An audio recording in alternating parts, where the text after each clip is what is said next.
Namaskar and good morning, esteemed guests, our distinguished speakers and dedicated participants who are present here from all across the globe. A very warm welcome to the International Conference on Carbon Capture, Utilization and Storage, part of India Energy Week 2024, here in the vibrant city of Goa. As we gather here today, we are united by a common goal to address the critical challenge of global warming and to explore the pivotal role of CCUS technologies in achieving a carbon-neutral future. And ladies and gentlemen, as is customary, we begin every auspicious occasion by lighting the ceremonial lamp. And to do the honors, I would like to invite on stage Dr. Ranjit Rath, CMD Oil and Chairman NRL. I invite Shri A.K. Singh Ji, Chairman and CEO ONGC. I invite Shri Pankaj Jain Ji, Secretary, Ministry of Petroleum and Natural Gas, Government of India, and Dr. V.K. Saraswat, Honorable Member, Niti Aayog. Our dignitaries to kindly do the honors of lighting the ceremonial lamp, sir. And for the benefit of our international delegates, ladies and gentlemen, the diya when lit emits light and derives energy. It is this very life source that sustains us.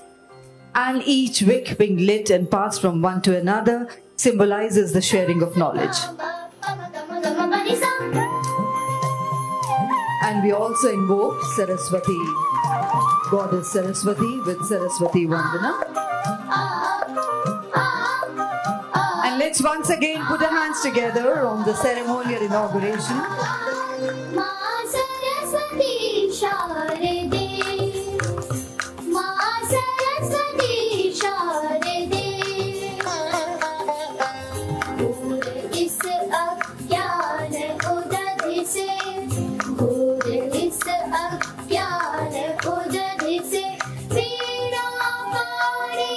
I would request our dignitaries to kindly take their seats on the stage.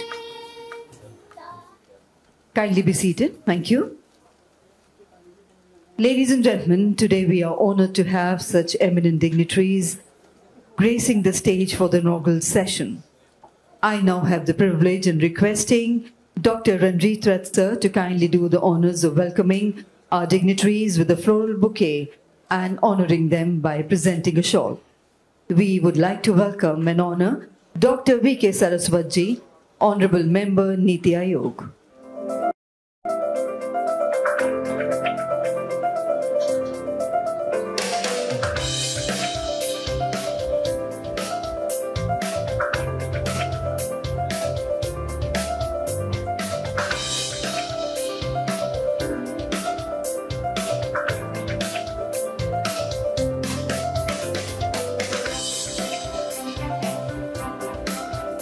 Thank you very much indeed, sir. And ladies and gentlemen, please join me in welcoming Dr. Ranjit Rath ji, the esteemed Chairman and Managing Director of Oil India Limited and Chairman Namligar Refinery Limited, and a geoscientist and impeccable experience and expertise of more than 25 years. So let's welcome Dr. Ranjit Rath sir for his welcome address. First of all, warm welcome and good morning. On the dais, we have Honorable Member Niti Aayog, Dr. Saraswat, respected Sri Pankaj Jain ji, Secretary Petroleum and Natural Gas, Sri Arun Singh, Chairman ONGC, many directors, Chairman EIL, directors in the boards of oil PSUs, and dignitaries, guests from abroad, colleagues, ladies and gentlemen. We all know that energy transition is inevitable today, and given the fact that all our operations, we need to not only make it efficient, but sustainable, and while doing so, while we will continue to focus on our core areas of oil and gas production, exploration, refining the entire value chain, the effort is to decarbonize it to meet our net zero target. I know we all have our respective net zero target, but the key is how do we also create the hard-to-abate approach of CO2 offset mechanism. And we strongly believe that while carbon capture would remain a main focus area, which would also give a revenue stream, sequestration is an imperative for all of us. So when as E&P companies, we understand the subsurface most, because as part of our production, we do a lot of modeling. We understand the reservoir properties. As part of our IOR and UR initiative, we inject CO2, we inject liquid into the formation. So having this understanding, CCUS more from a sequestration point of view, we strongly feel that the depleted reservoirs, the deep aquifers as primarily saline aquifers, or in terms of not so successful efforts of doing the exploration activity and then the abundant wells could be the possible storage site. With this thought process, on the sidelines of IEW 2024, this particular workshop has been identified and mapped or curated specifically to discuss the technicalities of it, the complexities of subsurface, and the regulatory framework that possibly we need to work on. To discuss this, we have amongst us distinguished panel members. But to start with, now we will go ahead with the inaugural session, and then the day and day of tomorrow, we will have the discussions. So we all are looking forward to a very fruitful deliberation. Thank you very much. Thank you very much indeed, sir, for those warm words of welcome. And ladies and gentlemen, I now have the proud privilege to invite Shri A.K. Singh Ji to stage for the inaugural address. Sir is the Chairman and Managing Director of ONGC.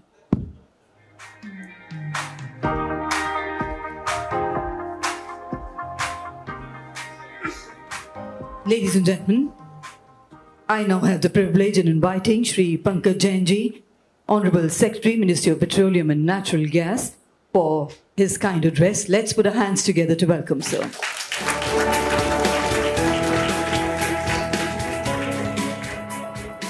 Good morning, and my apologies. I think I seem to be rushing these things through because in an event like this, we have multiple parallel sessions going on. I hate to be late for the next one. But I think just limited few points, which I'm glad Dr. Saraswat is here, who's actually anchoring this entire. The thing is this. I think as a nation, we have taken a call that we will continue to use oil and gas in a significant manner, even as we commit ourselves to transition by net zero by 2070, and each of our companies commits itself to transition again. Scope 1, Scope 2 emissions becoming zero somewhere between 2030 and 2040. Now, when you're doing all this, we cannot ignore the fact that emissions will happen. We cannot ignore the fact that we will be releasing carbon.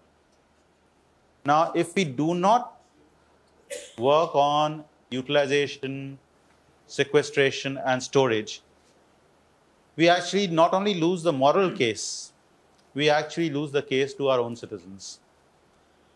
And therefore, at a time when technology may or may not be mature, but when we are at a stage when it is possible for us to make investments in terms of making it happen, issues of cost probably become secondary.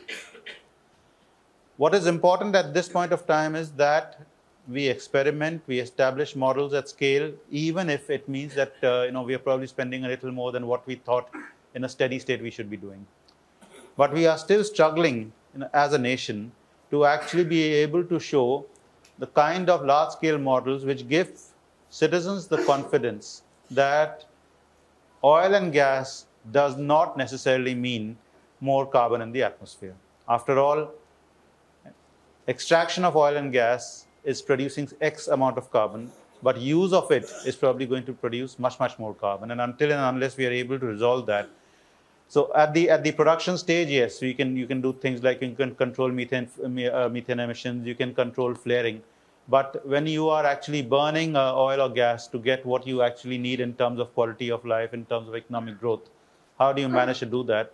That is really going to be something which is a great opportunity there. And for both our national oil companies, the fact that they naturally require carbon dioxide, they naturally require this for their wells, both in depleted wells as well as for EOR. The solutions exist.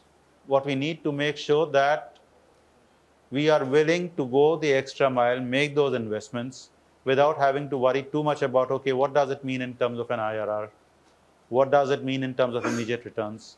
But be able to show it at scale that carbon need not necessarily end up in the lungs of people.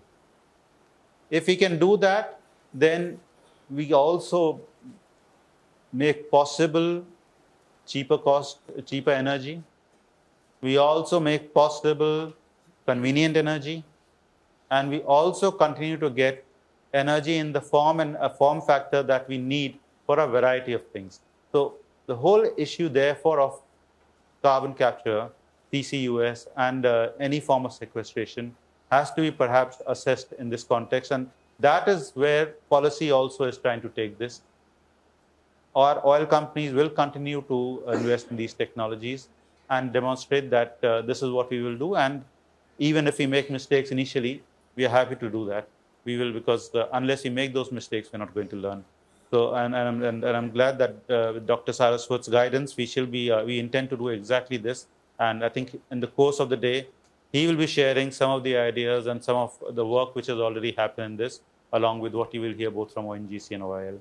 So thank you very much, and my apologies again, since I have to rush off to another session, but I will be reviewing with interest the kind of deliberations and the kind of discussions which happen here and what conclusions are arrived at. So thank you very much. Thank you very much indeed, sir, for the opening remarks. Ladies and gentlemen, sir is a key figure in shaping India's energy policies, and his role is crucial in steering the country towards sustainable energy solutions. We're extremely grateful to sir for sparing his valuable time, and thank you very much indeed. And ladies and gentlemen, finally we are honored to have Dr. V.K. Saraswat deliver his keynote address. As a member of Niti Aayog, Dr. Saraswat's contribution have been pivotal in the strategic planning and policy making of India's technology and energy sectors.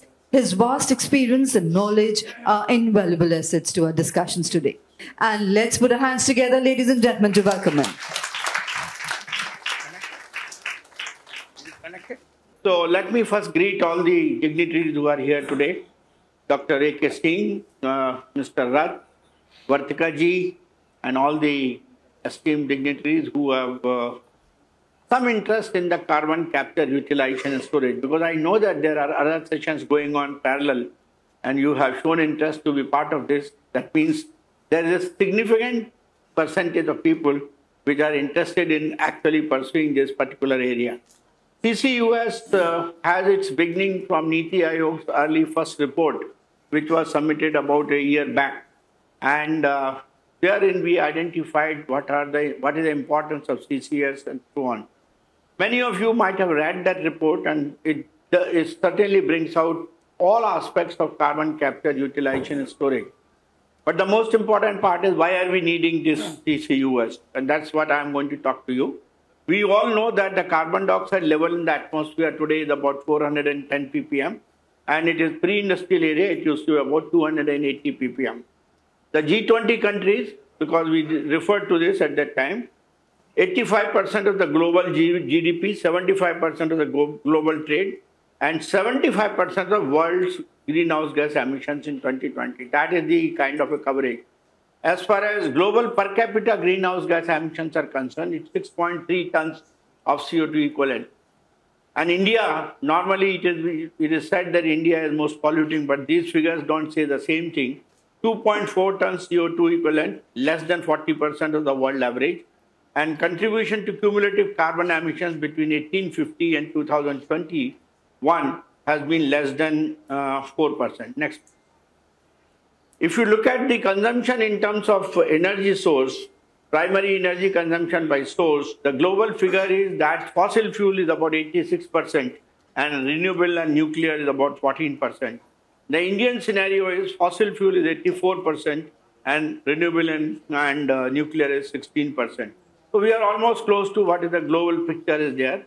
But among the Indian one, if you see the distribution, coal comes number one and gas comes number two. Whereas in the case of global, it is coal, it is the oil which is number one, and coal and gas, they come number 2 and number 3. That is a kind of a distribution we have as far as the primary reason, consumption by source is concerned. Next, please.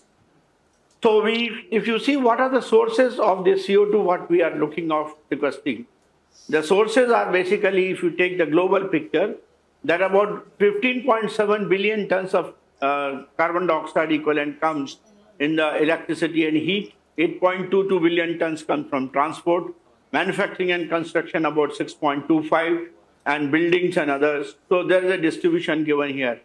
And per capita CO2 emissions by sector, it is also indicated that electricity and heat gives about 41.8, the transport 21.8, and manufacturing about 16.6, rest all comes down. So you see, these are the sectors which are responsible for polluting and bringing out most of these emissions as far as CO2 is concerned. Next, please. Now, India's primary energy mix, if you look at it today, all of us know that we have got almost about 417 gigawatts of energy. In that, coal, in terms of million MTOE, is about 420, and natural gas is 62. Yesterday, we discussed how natural gas is going to be towards the as an enabler for the net carbon zero. So, among the fuels, what we have, the coal, the oil and the natural gas. Among the emitters for CO2, the natural gas is the least emitter. So that is the one, that's why it is preferred. The Indian scenario in terms of emissions are indicated here. Our Indian scenario is the power is about 1332 million tons of carbon dioxide equivalent. The industry is about 668. And transport is about 315. Agriculture is also, normally we would miss out agriculture, but agriculture is a fairly polluting area with about 421. You can see that from 1990 onwards, as the GDP is going, both the consumption-based CO2 emissions as well as the Indian total emissions have been on the rise. And we are reaching very close to today, we are about 417 ppm. People talk about 410, but this number has been now about 2023, 423. And we are producing today at the level of about 2.3 ppm per year. And if we go as a business as usual, at this rate, we'll take only 10 more years to reach 440, which is what is needed as far as the 1.5 degree or 2 degree yardstick is concerned. So, people have done a lot of simulation all over the place. How do we abate these emissions and what should be our distribution? So distribution is in terms of renewables, energy conservation and efficiency, electrification and use sectors, hydrogen and its derivatives, CCS and CCU, and bioenergy with CCS and other carbon. So it is seen with these distribution that globally by 2050, if we do in this ratio of percentages, we can save about 36.9 gigatons of carbon dioxide per year. And in the Indian scenario, for demand electrification and efficiency, CCS, green hydrogen, not fossil fuel, if you take, then we'll be able to get about 1.4 gigatons of carbon dioxide per year. This is the kind of reduction we can achieve. This is as part of the simulation what has been done.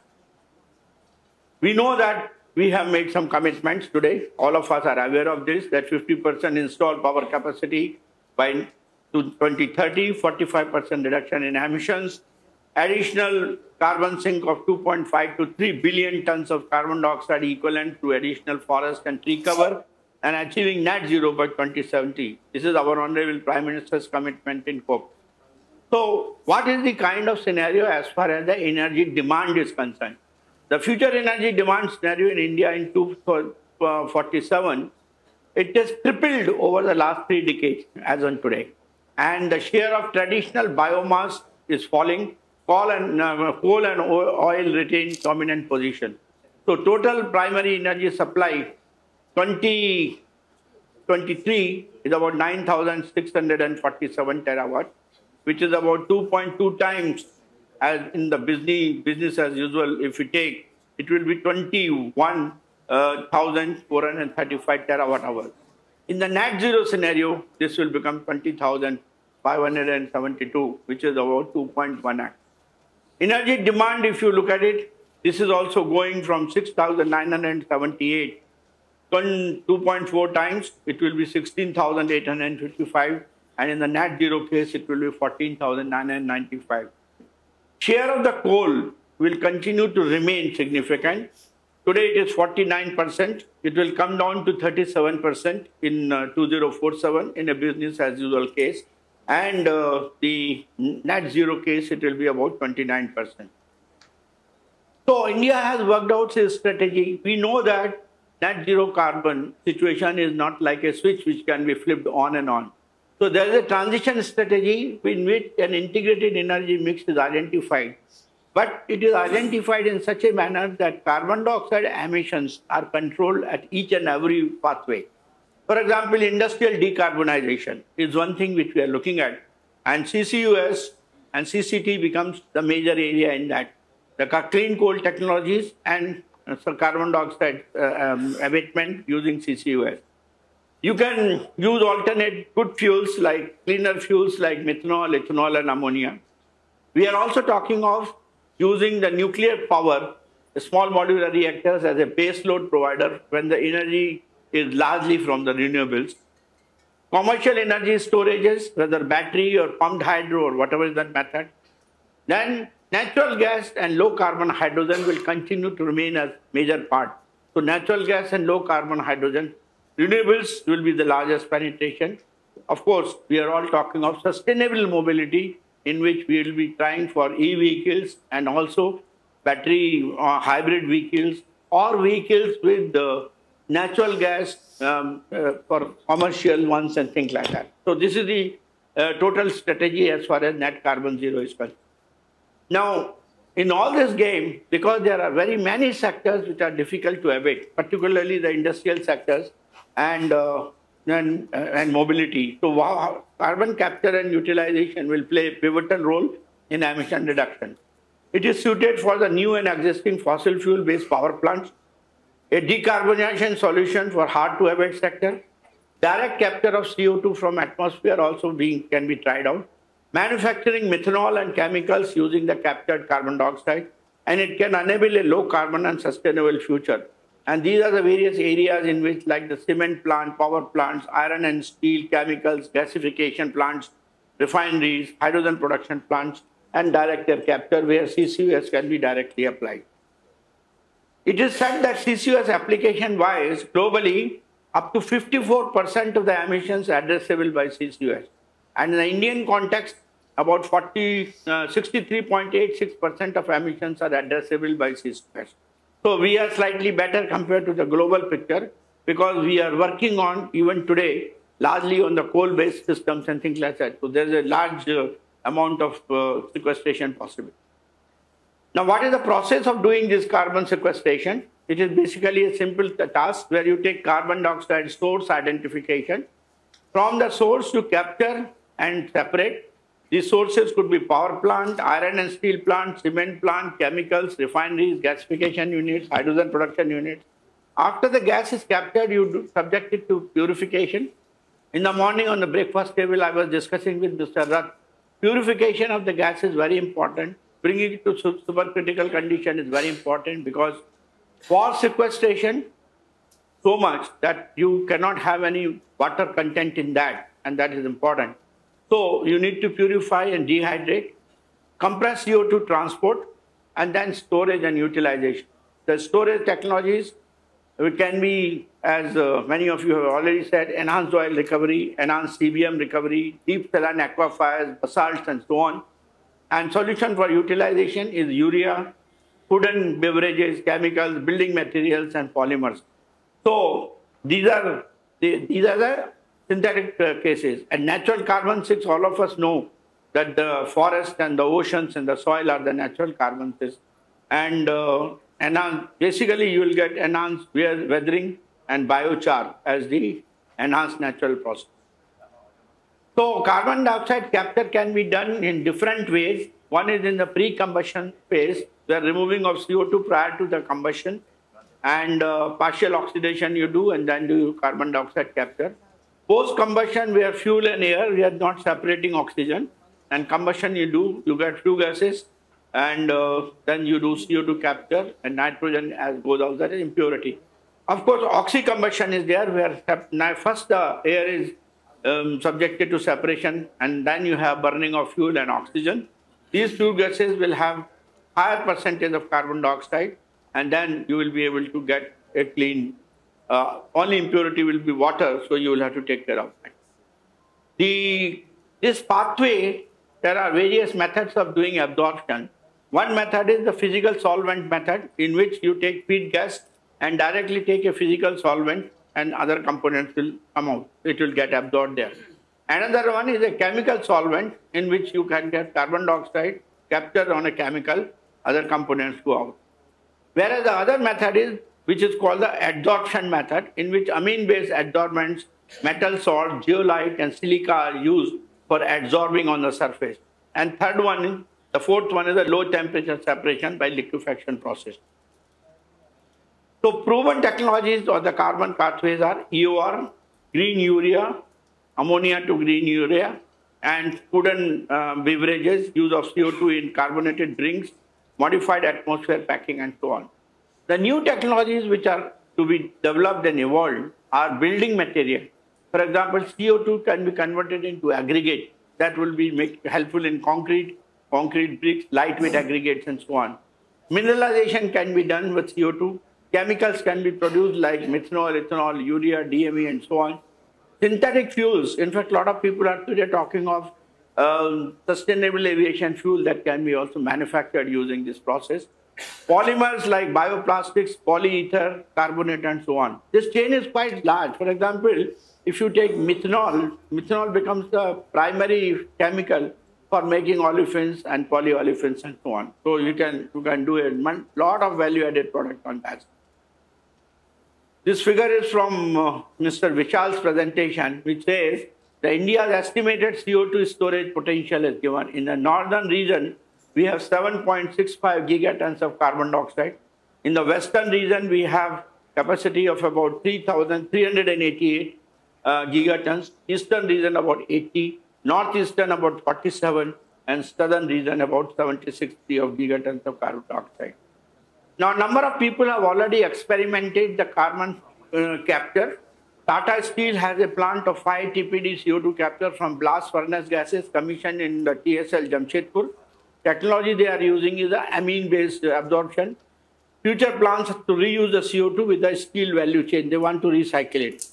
CO2 capture is about 3,500 to 4,000 rupees per ton of CO2. That's about $43 to $53 per ton. In the case of JSW, they have got a 100 TPD CO2 capture from gas DRI plant commissioned at Salav. Technology they are using is the potassium carbonate and liquid carbon dioxide used in the beverage industry. NTPC has a pilot plant which is 20 TPD of CO2 capture plant. Fertilizer plants capture CO2 for urea making and CO2 for methanol, and CO2 capture is at a cost of about $35 per ton. So these are all established technology in our country today. And please, Mr. Rath, you should see that there is enough competence available in the country. We will be able to do what we want to do. Now, present and future market potential for CO2 utilization, if you look at it, concrete, it can go from anything from 2020 is about 10 billion to 60 billion. And by 2030, if you can go in the region of 150 to 400. Fuels, aggregates, polymers, methanol, all of them have a huge potential in terms of the economy, in terms of market potential. Now, what is the global status of CCUS? CCUS has been tried out in the past also, but for various reasons it did not pick up across the globe. But only in the last 2 years, there has been significant increase in the number of projects. 244 million tons per annum of CO2 capture capacity under development. 196 projects are in pipeline. 61 new CCS facilities announced recently. Globally, 30 operational CCUS facilities in 2020. Capacity something like 42.6 million tons are on the annual. Market size for this, $2,784 billion. CAGR will be about 13.7% between 22 to 2030. Key players, these are the agencies which are already working on them. Growing emphasis on net zero, this is the driver. Ongoing investment in developing innovating capture technologies. While we are doing with the amines and all that, but in terms of energy requirement, some of them are most energy intensive. So there is a lot of experimentation being done to reduce the energy requirement, and hence better methods like membranes and things like that are being developed today. Restraints, present cost of capture methods, which shares about 75% of the CCUS, is one of the restraints. And sometimes people say that the supercritical carbon dioxide may be a little dangerous to handle, but we have had enough experience on that, so safety is not such a major issue. CCUS tech funding and ideals are soaring globally. CCUS funding reached nearly 1.18 billion in 21, more than 3 times the total funding raised in 2020. Funding to CCUS startups is expected to more than triple in the coming years as industrial companies move to reduce emissions. With further acceleration, annual investment in CCUS are expected to be $120 to $150 billion by 2035. Next. What are the business models for India? One is the revenue model. CO2 pricing has to be done.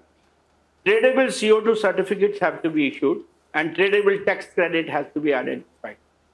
Funding resource could be from the emitters, could be from the low carbon product which are going to be used, and taxation can be another source.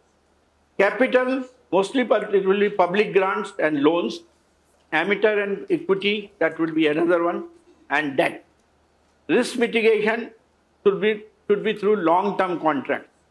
And revenue guarantee should be there that yes, I'm going to pick up so much of methanol or urea or whatever ammonium nitrate, whichever is going to come. Price floor ceilings have to be put into place. So business models have to be of that kind. So challenges are cost of capturing CO2 remain in largest cost, representing about 70 to 75% of the total cost. Regulatory framework, permits, license for safety along CCUS value chain needs to be accelerated. All costs like capturing, transport, injection, storing vary according to the suitability of the geology, terrain, and proximity to the industrial sector. What Mr. Rath was telling in the morning, that they have got something in Jaisalmer. From the source, the sink is quite close. So we have taken a task of matching across the country. Madam Rawat and Vishal, they are supposed to prepare a map by which source sink mapping we can do, and it will work. Government supports in the form of tax credit may need to be assessed, and government needs to support in building up the CCUS demonstration project. Industry challenges, commercial, technological, and infrastructure are barrier of the industrial scale of CCUS because most of the people are in the first of its kind. North Light is the major thing which is happening in the globe today, where they are going to sequester a large quantity of carbon dioxide into Northern Sea.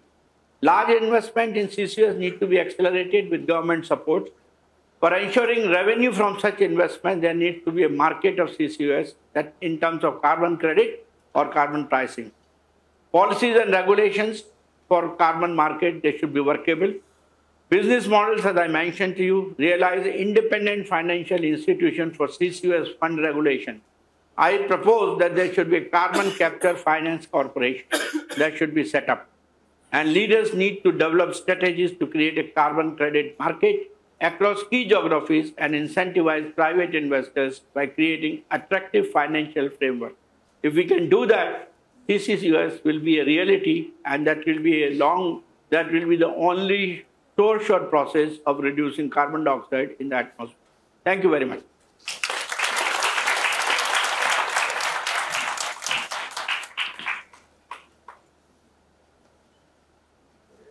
Thank you very much indeed, sir, for that informative presentation. I would once again like to invite on stage Dr. Ranjit Rath and Shri A.K. Singh ji. As I request Dr. Ranjit Rath to kindly do the honors of presenting a token of gratitude and appreciation.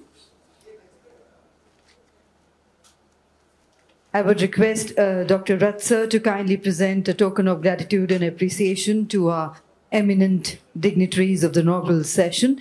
We present to Dr. V.K. Saraswat sir, Honorable Member Niti Aayog. Thank you very much indeed, sir. And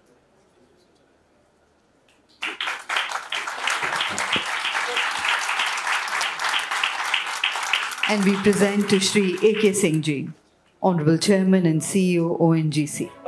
Yes.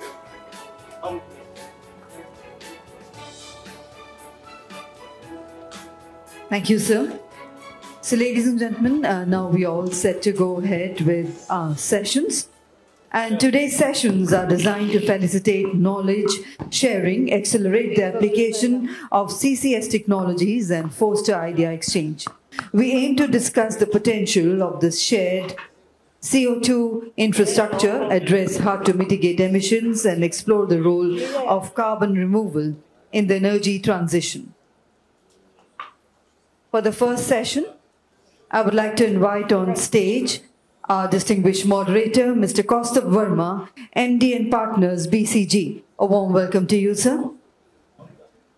I'd like to invite on stage, we already have with us Honorable Member Niti Aayog, Dr. V.K. Saraswat. We have on the dais with us Honorable Chairman and CEO, ONGC. And we have with us on the dais Honorable CMD, Oil and Chairman NRL, Dr. Ranjit Rath. Warm welcome to Ms. Vartika Shukla, CMD EIL. A very warm welcome, ma'am. I would also like to invite Mr. Prasanna V. Joshi from ExxonMobil, Vice President of ExxonMobil. Inviting Mr. Mohit Bhargava, CEO of NTPC Renewables. And ladies and gentlemen, let's put our hands together to welcome our distinguished dignitaries on the stage with first panel. And let's begin our first session, which focuses on the deep decarbonization potential in industries and crucial role of CCUS. I would like to hand over to our distinguished moderator, Mr. Kaustav Verma, sir.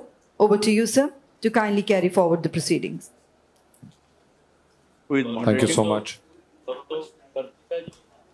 Okay. Go, ma'am. तो आपसे शुरू कर देते ना पहले. I will like throw that. Okay. All right. Good morning, ladies and gentlemen. Welcome to this very important panel discussion on CCUS in the roadmap to net zero and decarbonization in hard-to-abate sectors.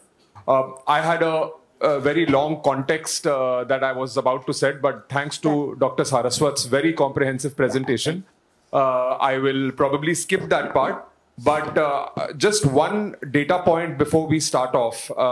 CCUS alone will be responsible for close to about 15% of the removal by 2050. So energy transition will not happen without CCUS. In India alone, if we look at capacity which will be required from CCUS in the 2-degree scenario, my number tells me that it needs to be about 50 MTPA by 2030 and close to about 578 MTPA by 2050. Governments all over the world are now making moves to create pull-level mechanisms such as tax credits, grants, investments. There is talk of an ETS market for carbon trade, which is coming up in India as well. But last but not the least, I think there is also an economic case for CCUS. There are a lot of end-use applications. Dr. Saraswat spoke about a few of them. I will take two of them, probably acetic acid, formic acid. Both of them are in short supply in India. There is an economic case to make those two products from carbon capture.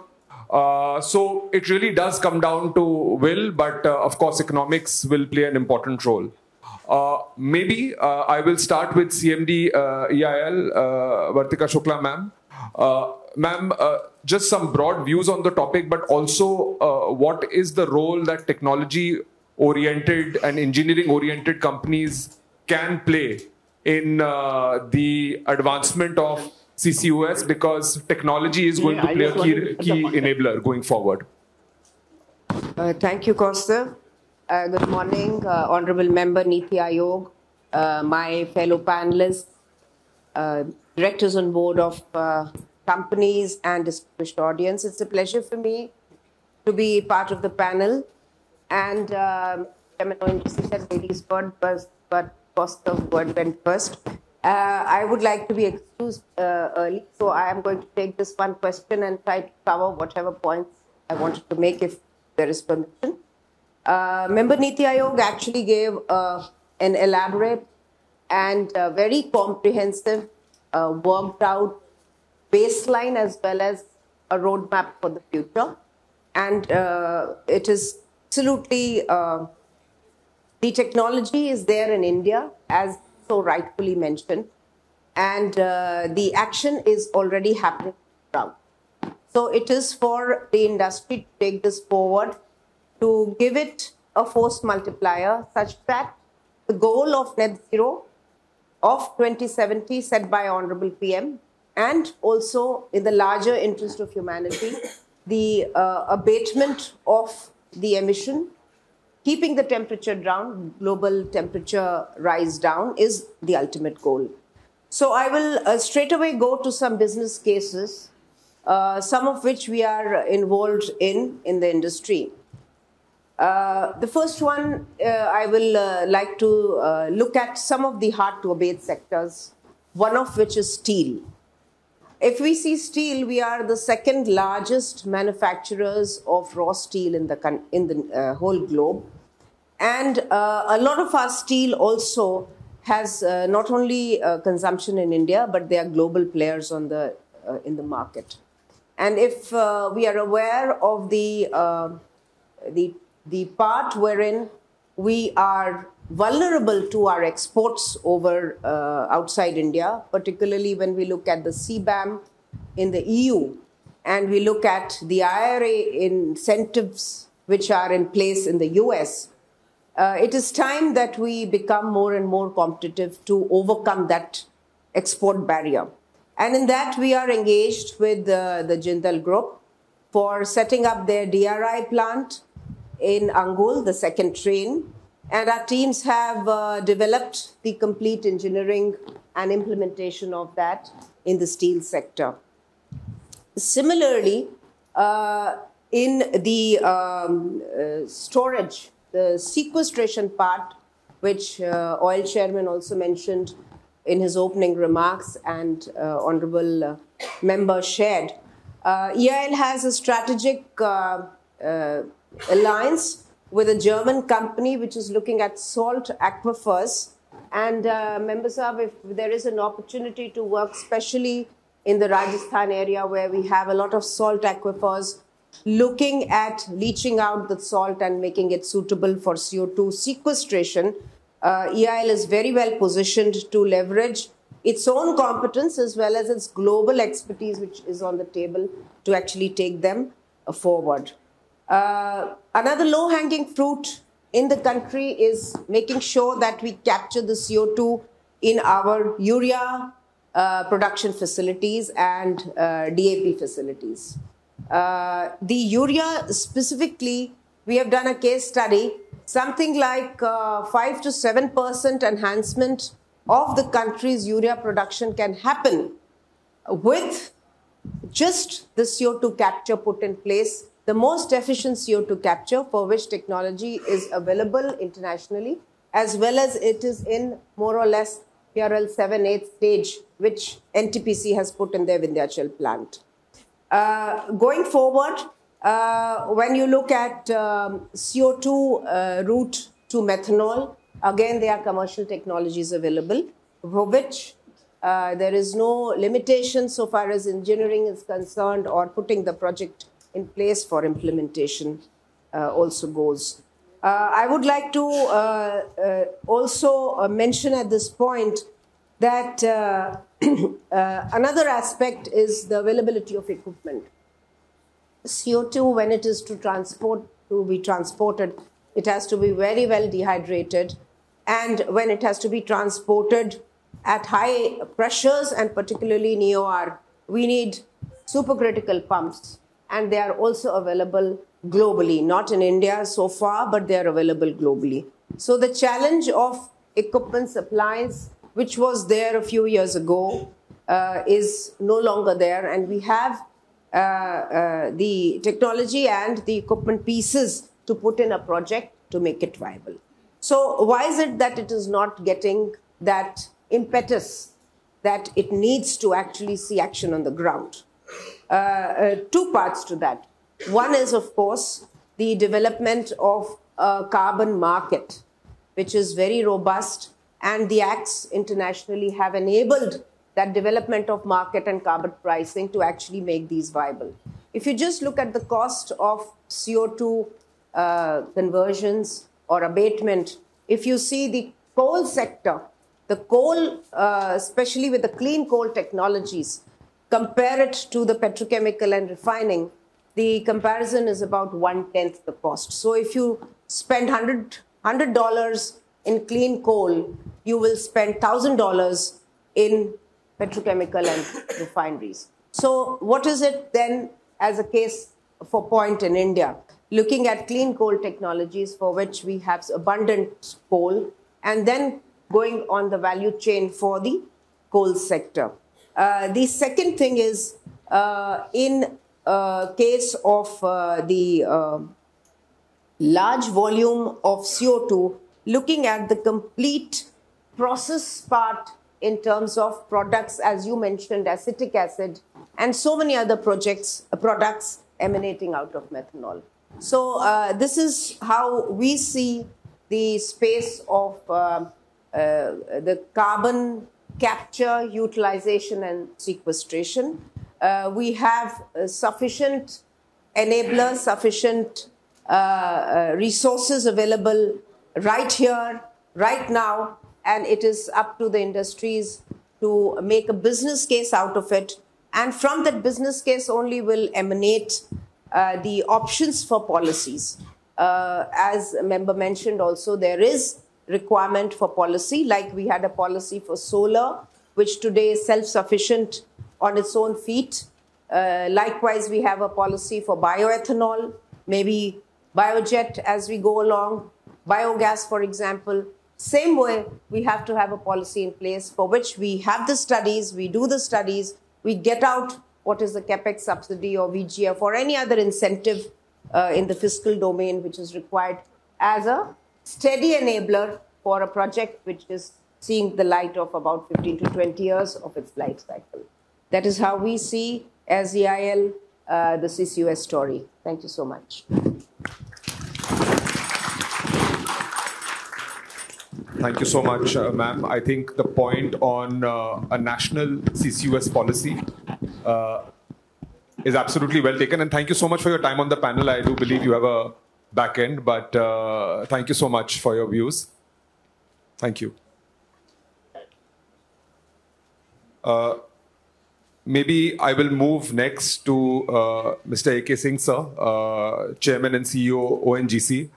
Sir, ONGC has taken strides in enhanced coal bed methane recovery from a utilization perspective and also from a storage perspective in their depleted reservoirs. I think Vartika ma'am spoke about the range of technologies which are available, not necessarily at the same level, but still, you know, a wide range of technologies available in each stage of carbon capture, whether it is capture, whether it is utilization, whether it is storage. What other technologies is ONGC experimenting with? A few views on that topic would be very helpful for us to understand. First and foremost, ONGC is not a technology developer. And this is a space to develop a technology that is not our, a developed technology for application in our field, something that we are. And as you rightly said, the PM is here, utilization different, and CPM, Monty come ahead. Yeah.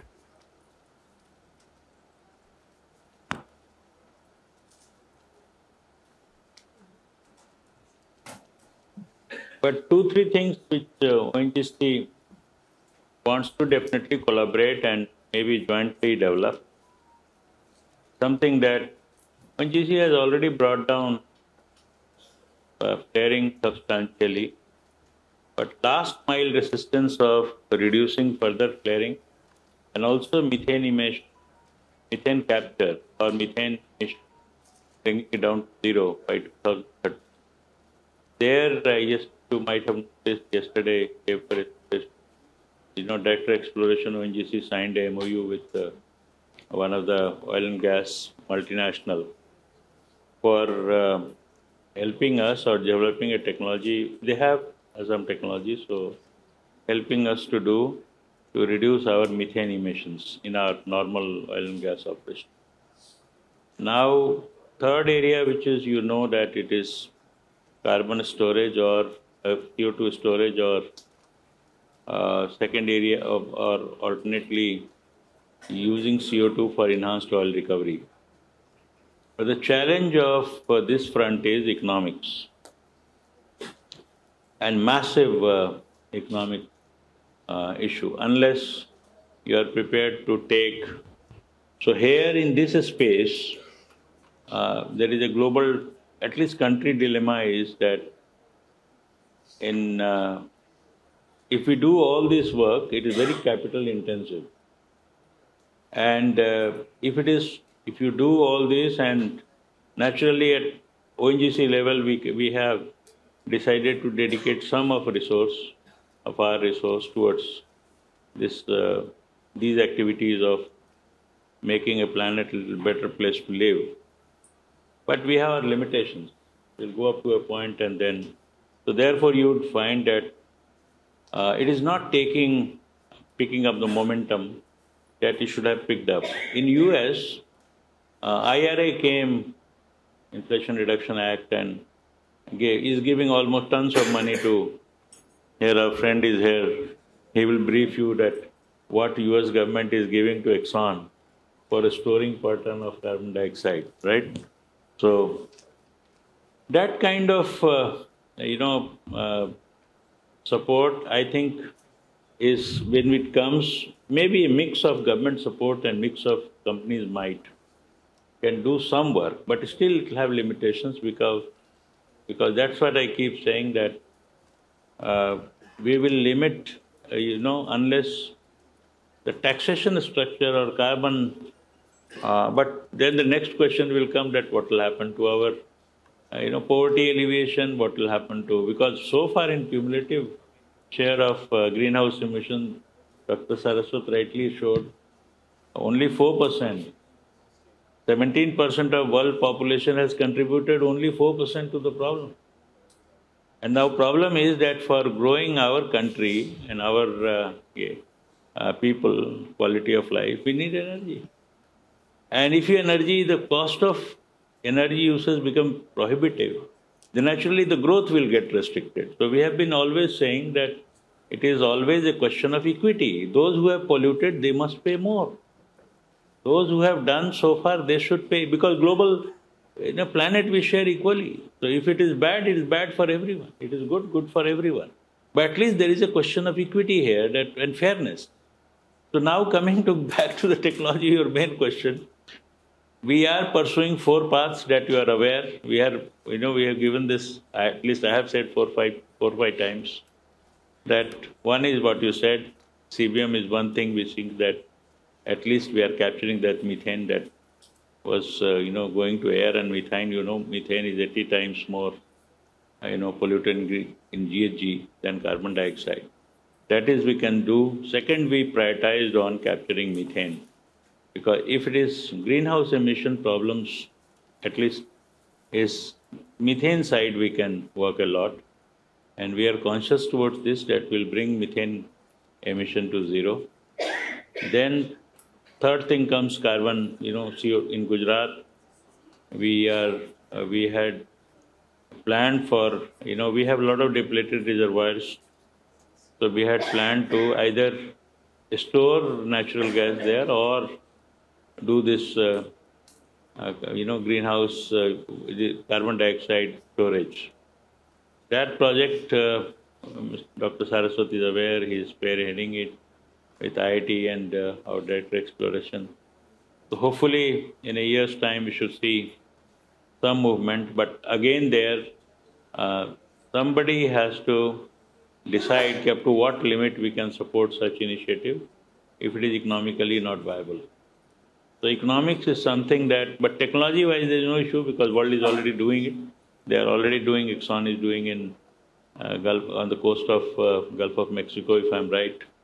So it is something that we will also do. Fourth thing, which is of course, is you all say the saline aquifers and basalt, storages. There, I believe we have to do some more work. That institutes of ours, primarily the IRS, is doing. You're not able to hear. Okay. So that part, of course, we are very keen to at least know that what we should do, and at what frequency or what interval, at what point in time, we should take this plunge. So these are the four things that we have in mind, and but I'm repeating. I want to be brutally frank that we will hit unless there is a fiscal framework or government framework and the society at large comes.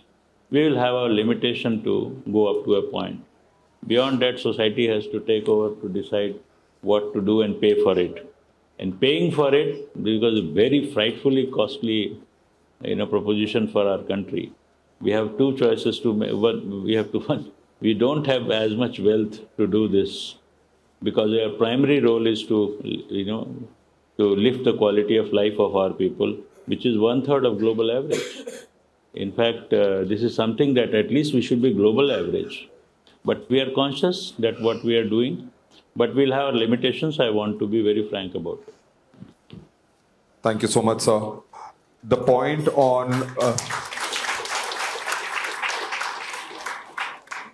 on financial viability of CCUS, I think, is the key question that we need to solve for. And maybe this is a good segue into my next question for Dr. Saraswat. Sir, you referenced a few policy unlocks, fiscal unlocks that are needed to make this viable. I'm not saying we should replicate models, but the US has given some sort of a tax credit, close to about 35 to 50 US dollars per ton of carbon if it is stored for a period of 12 years. The UK has a contracts for difference model.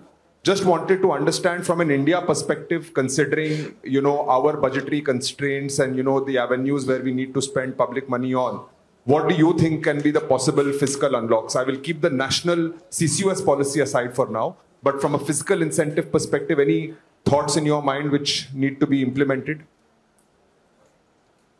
If you look at Government of India's approach for solving problems of this nature, it is very clear that government is willing to come forward for making investments along with the emitters. You just saw the policy on semiconductors. We said that we will have 50% upfront investment if the company which is going to set up a semiconductor foundry will come back and with the balance 50% upfront. We have many schemes where we are talking of, if you do certain production up to a particular level, we will be in a position to give you incentives. We call it production-linked incentives. I personally believe in the case of CCU and CCUS, it is a similar situation. First of all, we should price our carbon dioxide. There's no doubt about it. If the pricing is not done, then we cannot do it. Now, how do you price it? The pricing is a function of what is the cost involved in doing that job. If the cost is going to be between $35 to $50 per ton of carbon dioxide in terms of capture and things like that, the pricing has to be only almost on the similar line. So we'll have to work on that pricing. Once the pricing is done, and when we started issuing the tax credit, the carbon tax credits, then there is a market that will emerge. That market will actually drive the whole thing.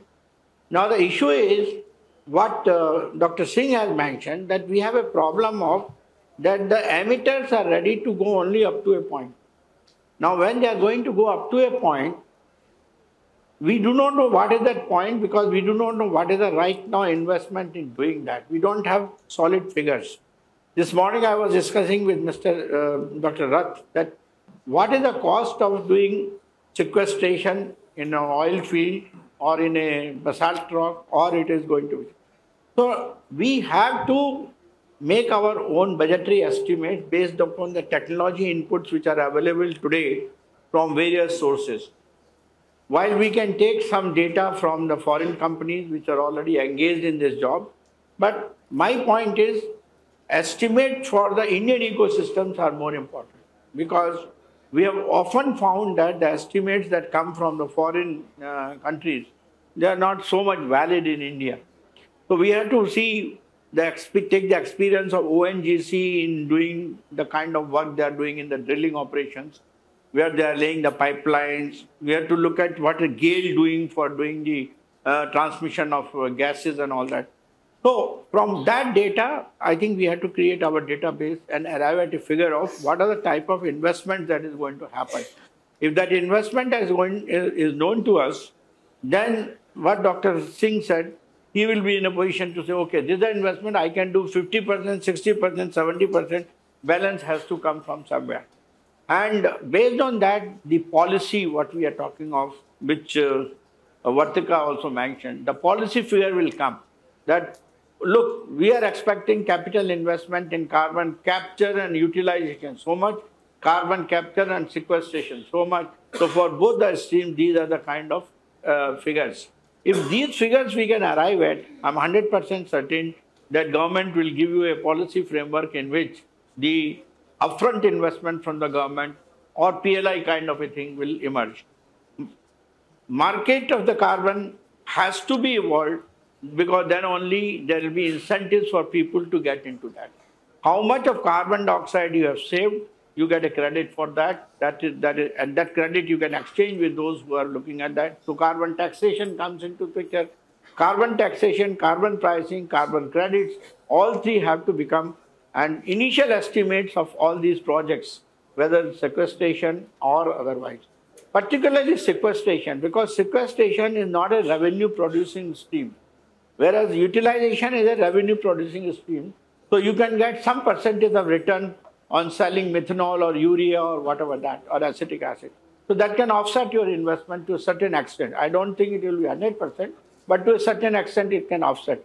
So we need to now look at the two streams and accordingly fix the kind of policy framework in which that investment has to be supported by the government.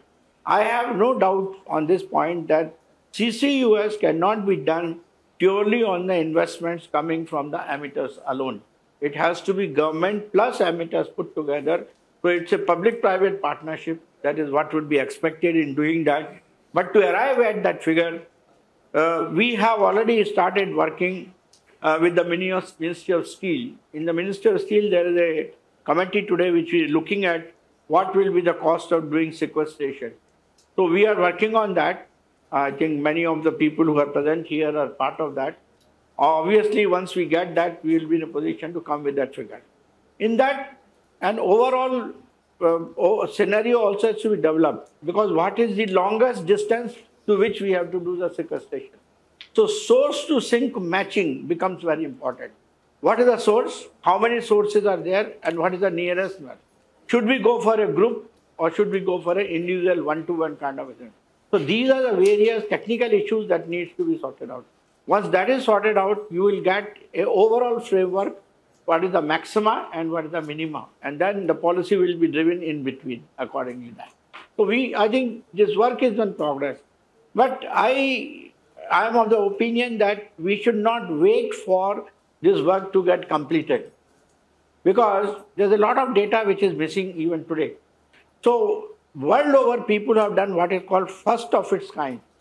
When you do first of its kind, there has to be certain uncertainty as far as the costs involved are concerned. For example, if I now first time I take sequestration, I will say I do it over a distance of 70 kilometers from the point of emission.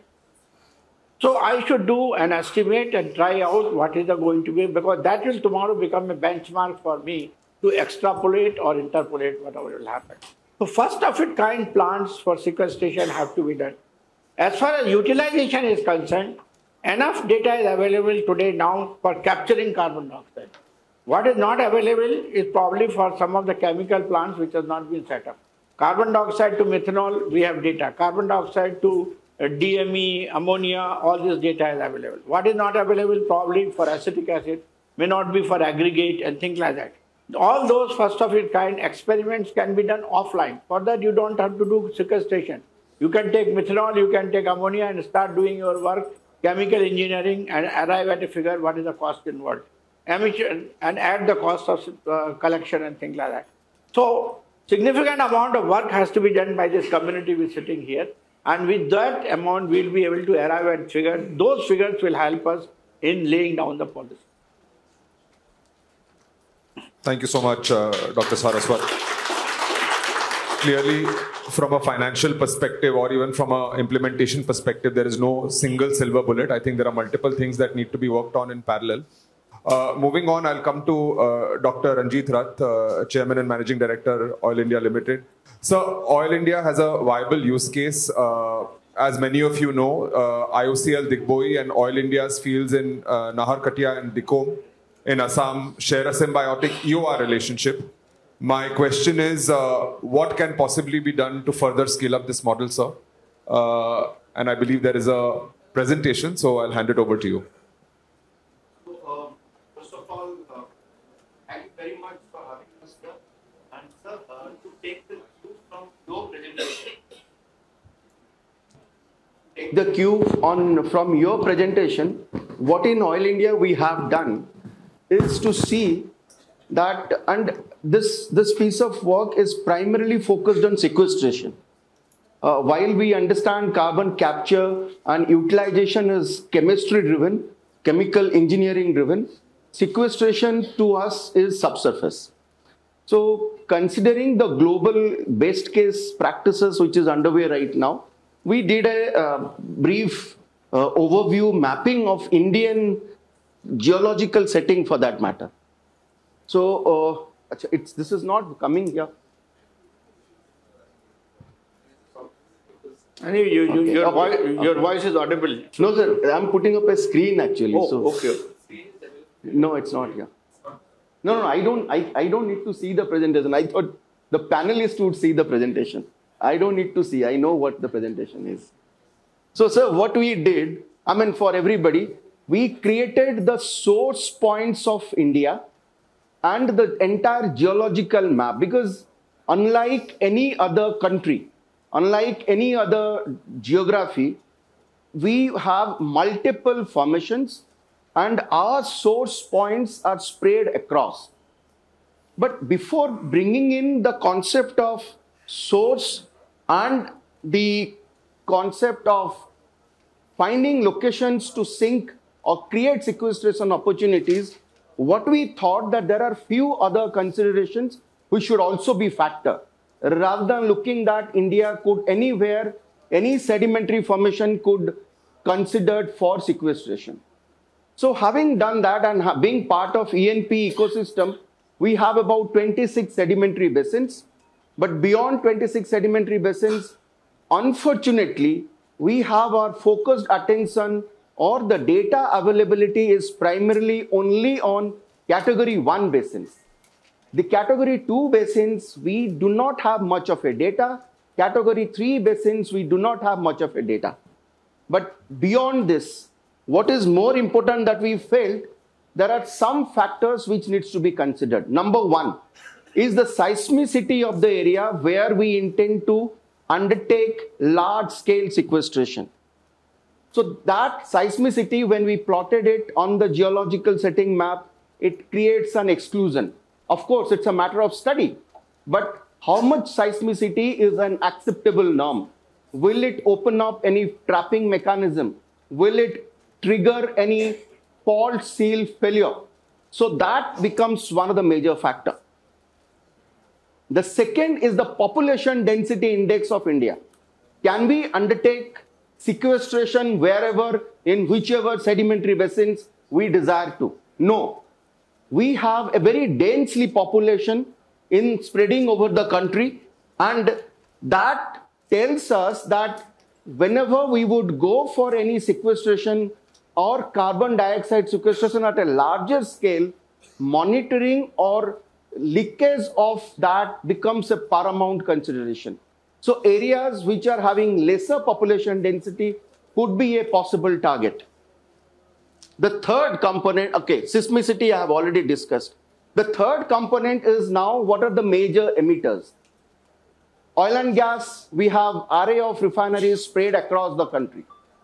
So which are those refinery locations? At what sedimentary or geological setting these refineries are sitting there? Can we just use source and sink concept, or can we create a hub by laying the pipeline along the existing gas pipelines? The second is the thermal power plants. If you would like to see, it is very well spread, but natural, because it was never considered, and we would always like to have either pithead thermal power plants, or we would have power plants where there is a market. So it's a widespread one. The next emitter is the steel industries.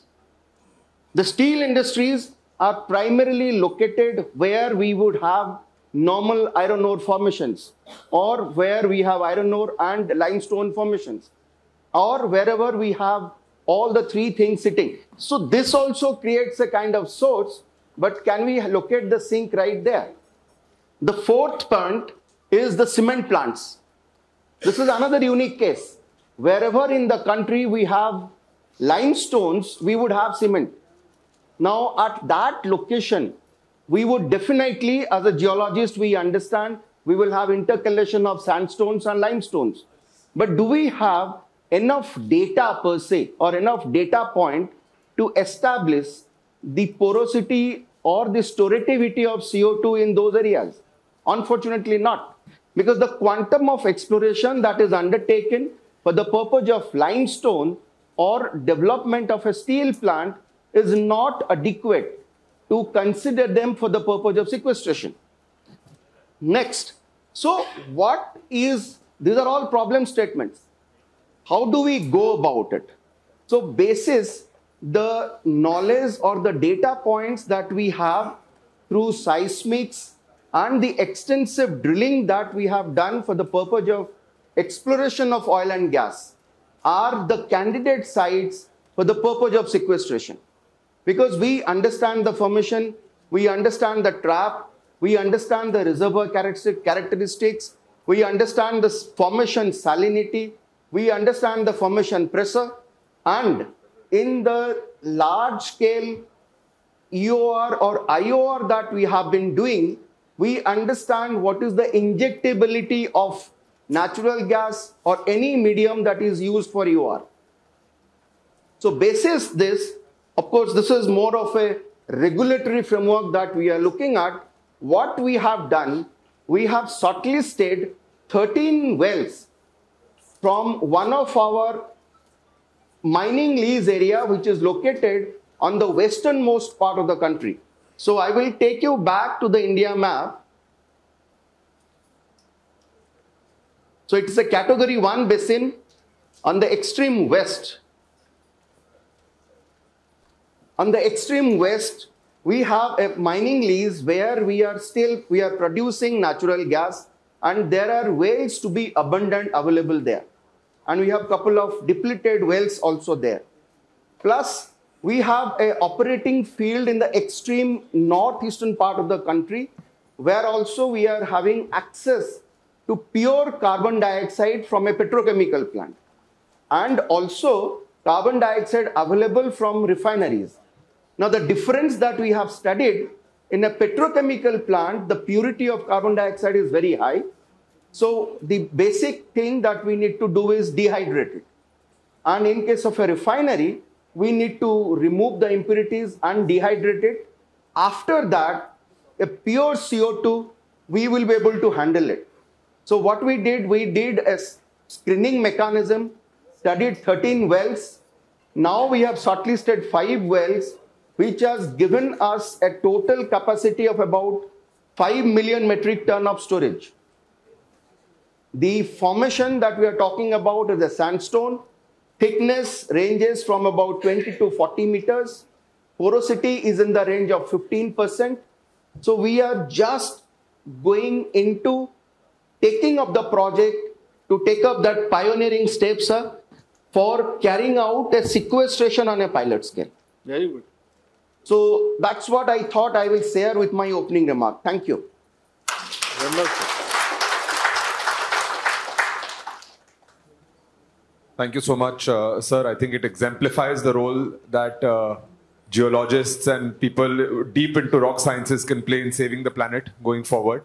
I'll move on to Shri Mohit Bhargava, CEO, NGL. Sir, I will ask you a perspective of NTPC, because you come from that organization. Power emits close to about 1 gigaton amongst the 2.6 gigatons emitted by India on an annual basis.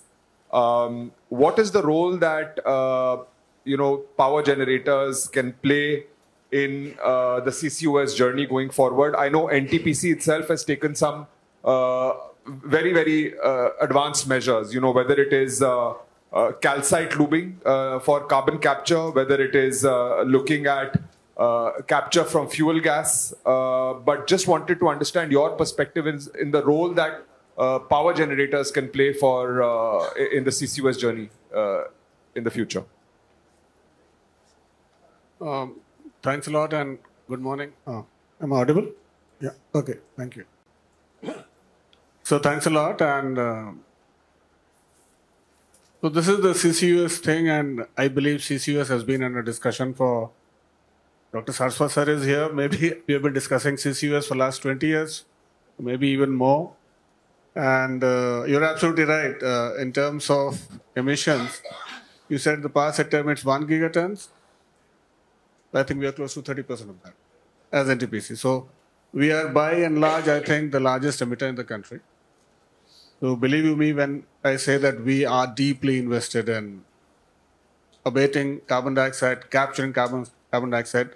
Although I do not share the enthusiasm which Dr. Rath shared right now in storage as of now, but I'm sure at some point maybe we'll also be converts to this.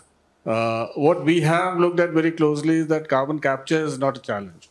And I believe Dr. Saraswat mentioned in his presentation also that at Vindhyachal we are doing a pilot to capture 20 tons per day of CO2.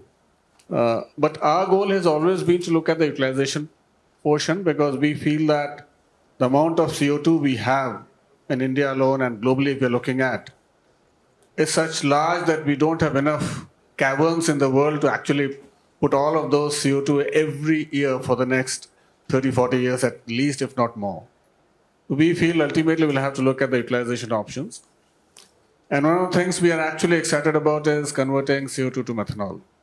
And this is exactly the pilot we are doing in Vindhyachal. You asked me a lot of other technical questions, so let me assure you that in the next session, our head of R&D, Mr. Saswatam, will be joining. So he'll be probably much more eager and better placed to actually share all those technical things we're looking at. So I'll probably stick to high-level things. The two projects, one of course is a pilot. We're also looking at CO2 to ethanol. So why we are interested in methanol? Because methanol has already large-scale applications. And I'm a bit surprised because they didn't mention methanol earlier and Dr. Saraswat did. Because we import 90% of our methanol today in the country. So it's probably the easiest or the lowest hanging fruit for us to actually shift from imported grey methanol to indigenous or Atmanirbhar green methanol. And this can be done very easily. And our role as I head NTPC Green, it becomes very, very clear, I think, because when I talk about green methanol, I'm talking about carbon dioxide and green hydrogen. So these are two things which are possibly the way forward for net zero, not only in India, but globally. We can actually find useful solutions for not only utilizing carbon dioxide and also using green electricity or green hydrogen. It gives us the best possible solution. And one of the things we definitely like to request, since Saraswat sir is here, as that probably in the European Union, there is a lot of concern that the carbon dioxide we capture from the flue stacks does not qualify for using that methanol as green methanol, which I find a bit odd, because any CO2 which we are able to capture whether from atmosphere directly through the direct air capture or from burn fossil, which we cannot avoid in any other case, should be available and categorized as green fuel for the purpose of import. Because I don't see any reason why European Union would be happy to pay higher prices for green methanol by capturing from the air rather than using this. In any case, they don't seem to be financially very happy, in a very happy position right now as compared to 2 years ago. So probably it makes sense for everyone across the world to look at green methanol. Our team is also looking at green ethanol, and so both of these, are actually fuel options for everyone. Beyond this, what our team is also looking at in terms of carbon capture is to look at converting these into some other useful alternatives, and probably I'll leave Shashwat to take. Thank you so much, Mr. Bhargava. And probably the right forum for you to increase your enthusiasm about sequestration as well. Maybe a partnership between people on this panel at some point of time in the future. Very good. Maybe the last question, and maybe if we have time, we will open it up for audience questions as well. Coming to Dr. Prasanna Joshi, just wanted to understand, Mr. Bhargava spoke about end-use applications. He spoke about methanol. Dr. Saraswat spoke about polycarbonates. There is, of course, formic acid, acetic acid. ExxonMobil, from an overall global perspective, how is it looking at carbon derivatives, considering your presence across the value chain? So, can you hear me? A little louder if you can be, please. Okay, can you hear me now? I'll hold this close. Okay, first of all, I'm really glad and privileged to be on this panel. Distinguished folks, Dr. Swat, really a comprehensive presentation that you gave around the whole problem of CCUS. Before I answer the question, I'm going to give a little context of how we at ExxonMobil really look at energy transition and why CCUS is important. So I'll spend a few minutes. Let me start with the problem statement, what we call the AND equation. And Dr. Saraswat mentioned this, but just simply put, the two parts of the AND equation is energy demand is the first part. Energy demand will continue to grow. The current estimate is from now till 2050, energy demand will increase about 25%. And we, as producers of energy and in the energy industry, need to continue to meet that demand as it increases. I'm okay. I don't need. And the second part of the AND equation is reducing the emissions. There is a net zero ambition. If we don't get as a globe to net zero by 2050, the temperature rise will be higher than 1.5. So that's the real challenge in front of us. It's an AND equation. How do you continue to meet the energy demand increases as developing economies mature and standard of living improves? And how do you get the net zero ambition from an emissions perspective? So that's number one. Now, if you look at our philosophy on energy transition, consistent with that AND equation, what we are trying to do is we currently are in the oil and gas sector. So we produce energy. The first line of business is to reduce emissions in our own operations. So we have a net zero ambition by 2050, like many others, countries as well as companies. And that's what first we are focusing on. The way we are doing it is energy efficiency. That's a major lever that we are pulling, energy efficiency, electrification. And then the second piece that we are looking is building a third-party business on some of these major adjacencies. And the three areas that really come to play is carbon capture, utilization, and storage as one of the major solutions. Second is hydrogen, can be done at scale. And third is biofuels. And I'll talk a little bit more about carbon capture, utilization, and storage. The philosophy around these solutions is twofold. Number one is we are trying to deploy solutions that are available to be deployed today. That's number one, because there are solutions that are available today that don't get you 100%, but get you 95% there. And that's where CCUS really comes into play. The second part of the philosophy is we are trying to develop next generation solutions. That's where technology will really contribute. So 3 pillars on how we look at it. Even in near term, to deploy solutions that are available today, you'll need policy. Policy has to be clear, predictable, technology agnostic, and market driven. And that's really important. So IRA was mentioned by a few folks earlier in the United States. The way the policy is written is based on carbon intensity reduction, not by colors of hydrogen or specific industries on the renewable side. So the ultimate goal is to reduce the carbon intensity. So policy becomes the first lever. The second piece is infrastructure. Our focus is on implementing or using existing infrastructure to the extent we can, and that enables the energy transition to move forward. And second, build new infrastructure. And the third piece is technology. Technology is going to be the next wave where cost reduction will be enabled by technology, both on solutions that can remove carbon as well as solutions that can utilize carbon, and that some of that was already mentioned. Now coming to CCUS, and I'm getting to the exact question, so give me a few minutes in terms of context. So we as ExxonMobil have been doing CCS, carbon capture and storage, for over 30 years, associated with our oil and gas. And as Dr. Rath rightly mentioned, there are a few things that we have learned over the 30 years time frame. First, you have to select the site really carefully. And that's where a lot of analysis and modeling becomes important. So faults, legacy wells, all those things start to become important. So site selection is really, really important. Second, when you start injecting CO2 down, the whole porosity, permeability, and all the details that Dr. Rath was showing on the geoscience and geology become very important. You cannot go too fast because of the pressure imbalances that you have to do it safely. And we have learned by doing it over the years. And third is monitoring. Once you inject CO2, you have to continue to monitor in terms of whether that CO2 is staying there. However, having said that, over the years, we have done it safely. It is a proven technology. It can be deployed today. So that's where we are focusing.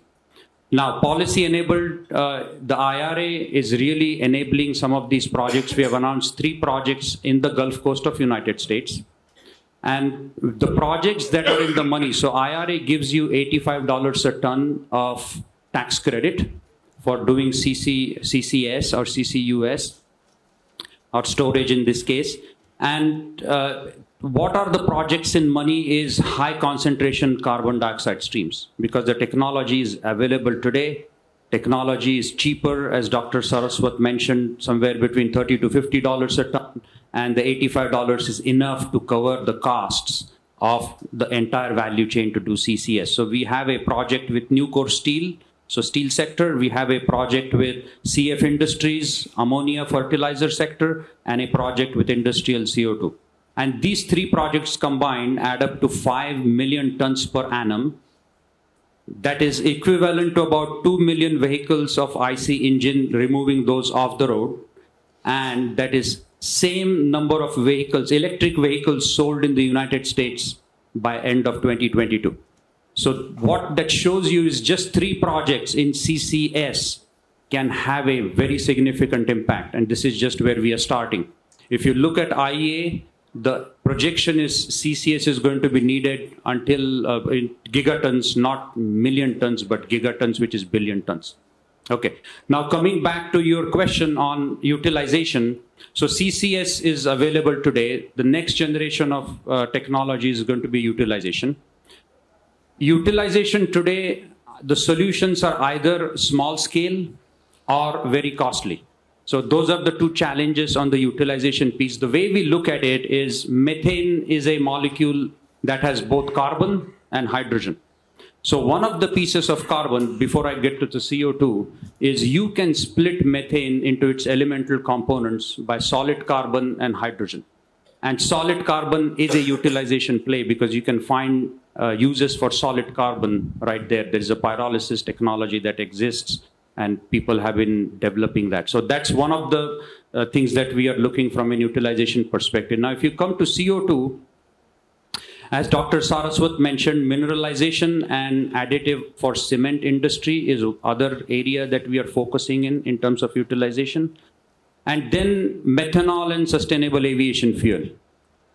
Those are the markets that really are going to need, because aviation fuel, if you have to decarbonize the aviation industry, there are no easy solutions. The feedstocks are there in terms of 1G, but not enough. 2G technology is not quite there, so utilization using CO2 becomes an option. However, as I said, the cost is quite high and technology has to come to improve to reduce the cost down. And last point I will make is technology and innovation, research and development are really key, and two technologies that I will mention that we are working on. One is direct air capture. It is a solution that can enable us to put a direct air capture right where the sequestration site is. So you don't need the transportation. The cost can be much lower. However, the capture costs are quite high today because you're looking for a needle in haystack, but it's an engineering problem. We can bring our capabilities to bear to solve that, to reduce the cost. And second, an interesting technology that we are working on, which is fuel cell technology, carbonate fuel cell, which captures CO2 while producing power and hydrogen, which is a very interesting concept which combines capture, power production, and hydrogen production, which is a unique platform, does not exist today, but has the potential to do three things in one go and reduce the cost of the capture as well. So those are some of the solutions I will mention. Happy to discuss a lot more, but really excited to be here, and thank you again.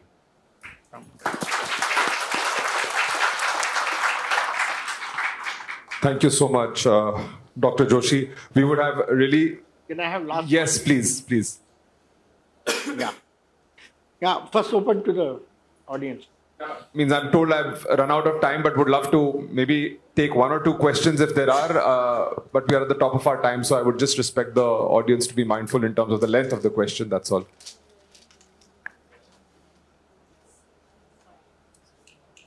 There's a hand being raised that side. We have a first mover, so definitely.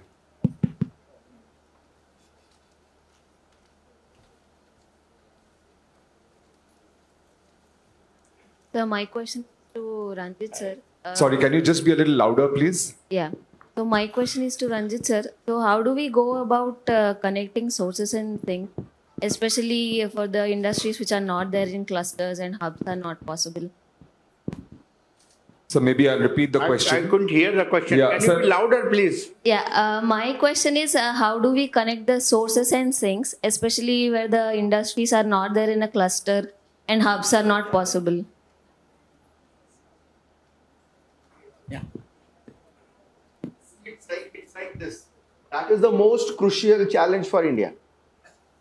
We have to factor in all those assumptions and considerations and look for the possible. There are two ways of doing it. One is find the sink right there, or identify a cluster of sources and then have a kind of hub and spoke approach. So lots of study has to go. Only in case of category 1 basin, where extensive exploration has been done for oil and gas, today we are prepared for it. Otherwise, in other sedimentary basins, lots of work has to be done, including deep drilling, to establish suitability of it. So we will have to take the stages, first in pilot scale in proven basins, and then to the next basins.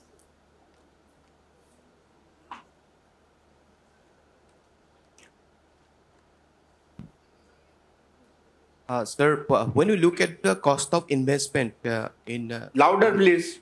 When you consider the cost of investment in carbon capturing or utilization technologies, the return on investment doesn't come from either from utilization or from the carbon market itself, as it is not measuring. So what is the future market will look like in India, so that the investment on these technologies gives us adequate return for the investors?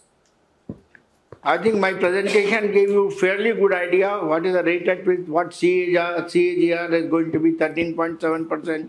What is likely market going to be in terms of billions of dollars? Numbers I gave very clearly in my presentation. You can refer to that. That is part one. The maximum thing would be in terms of what are the products you are choosing. If it is utilization, then it depends upon, if I make methanol, for example, which was identified as one of the fuels, and I go to next value chain of methanol in terms of making MTO or MTP, then I get 5 times revenue increase with respect to that. So you have to select your pathway, which is the pathway which will give you the maximum return as far as the utilization is concerned.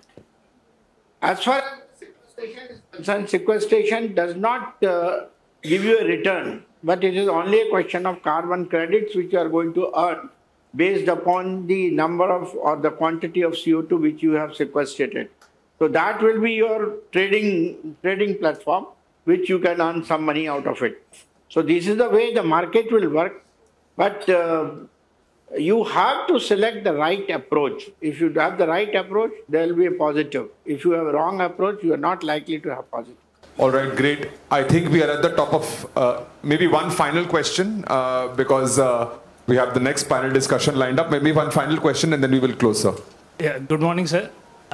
The question to Saraswat sir, when we can expect the carbon pricing mechanism to be in place for country, so that the fillip to these projects can be given? I personally believe that by the end of 2024, you will have a carbon pricing policy. You will also have that because inputs are required, as I mentioned in my talk, and also inputs are required to arrive at that figure. And those inputs are being worked out today. We will put up the paper to the government, and based upon the policy paper, policy sanctions will get evolved. I think about 6 to 8 months' time would be needed for that. Thank you. Maybe, sir, Dr. Saraswat, one final word. So I just want to tell you that carbon capture, utilization and storage is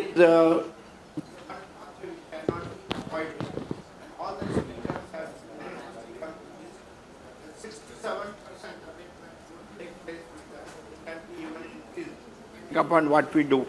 The problem is it's a catch-22 situation. Because world over, these technologies have not been practiced as we have seen in other cases, transportation case, and those technologies have to be extended to the carbon sequestration case also. So I would request that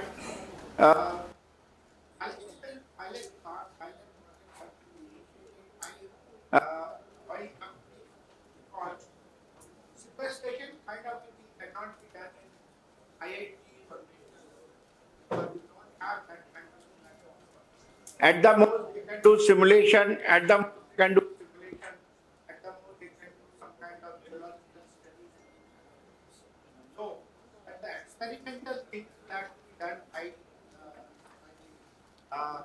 oil and gas companies, going to see, unless they put in the kind of investment for the pilot plants, the data will not be generated. So my request to all of them is that we should be in a position to make initial investment on some pilot plants, make use of companies like ExxonMobil who have done for so many years the sequestration work. Their data and experience can be made use of. But it has to be done in the Indian ecosystem.